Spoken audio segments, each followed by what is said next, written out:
This video is for the 4-3 work together and on your own.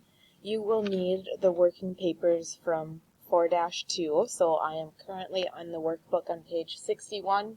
You will need the back side of that paper as well, and then also you will need page 63 as well from your workbook. So the instructions are on page 111 in the textbook. It says use the journal and general ledger accounts from Work Together 4-2.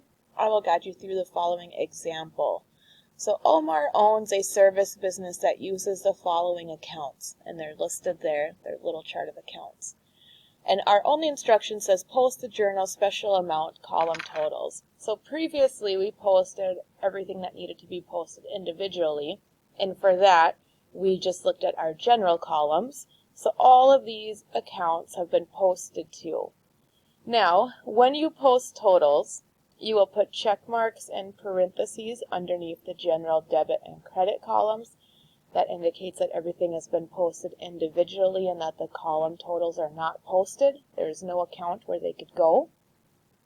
And so we need to go ahead and post the sales credit column total of $447. The benefit of posting these totals is that I will only need to post sales one time rather than posting it 2 separate times.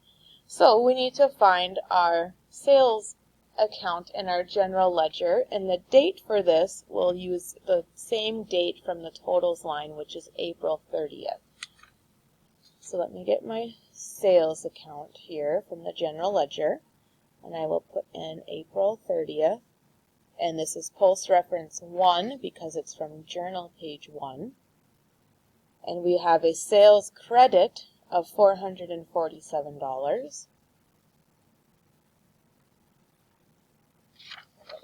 447. That's our credit, and that's going to be our new credit balance as well. So sales is now posted. We need to take our account number 410, and we will write it underneath the total and put it in parentheses, and that tells us that we have posted this column total. So same procedure as posting things individually, we're just putting our post reference number a little bit different area. Our last thing that we need to post here will be cash. And we have 2 to post for cash. When we post totals, we just want to work from left to right. And we want to post our cash debit first. So I'll flip over. Cash is our first account. So I will put in the date, which is April 30th. And then I will put in the debit amount from that column total, which is $2,890. Just going to double check that was the right number. And that's my new debit balance, $2,890. I will put in my account number, 110, in parentheses underneath my cash debit column. And that one is done. So let's save time, so I only had to post once instead of 3 times here. Now let's post our cash credit. So I'll put in my date, which is the 30th.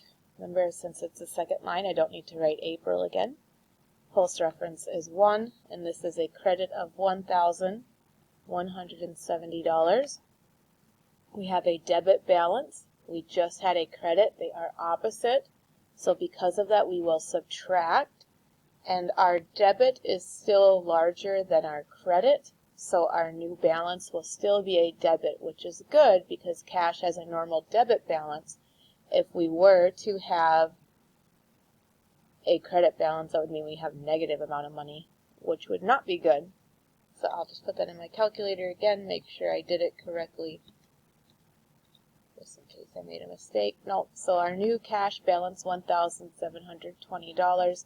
We'll put the account number 110 underneath the credit column total.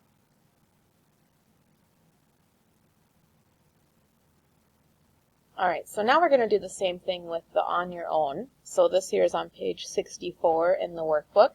And then there's a separate page where our ledger is front and back, which makes posting a little faster if we don't have to flip the page so much. So we have our check marks underneath our general debit and credit columns already. If those weren't there, you would need to draw that in, and when you do your own journalizing and posting, that's just something we need to remember to put there.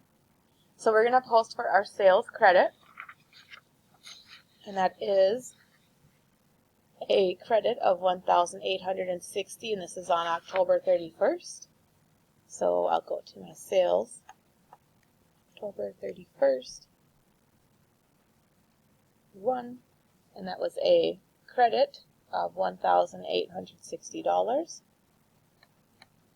And then that is also going to be our balance as well, a credit of $1,860. We'll put in our account number 410 in parentheses underneath the sales credit, and then we will post our cash debit, and then we will post our cash credit. So I'm going to flip over and get to cash, put in my date, October 31st. My cash debit was $3,950. Oops, I put that in the wrong column first. $3,950, which is going to be my debit balance. I will then go ahead and put in my post reference. Right away, I don't want to wait just in case my posting were to be interrupted, which can happen for various reasons even in the classroom. And then I need to also post my cash credit, 31-1. We put the post reference every single time. The credit was for $1,558. We have a debit balance of $3,950. We will subtract our credit, $1,558, and we will end with a debit balance of $2,392. And our last thing we will do is put in our post reference. So this journal is now completed. We have everything posted, filled in our post reference column. The only thing that's not filled in is our totals. We don't put a check mark here or anything.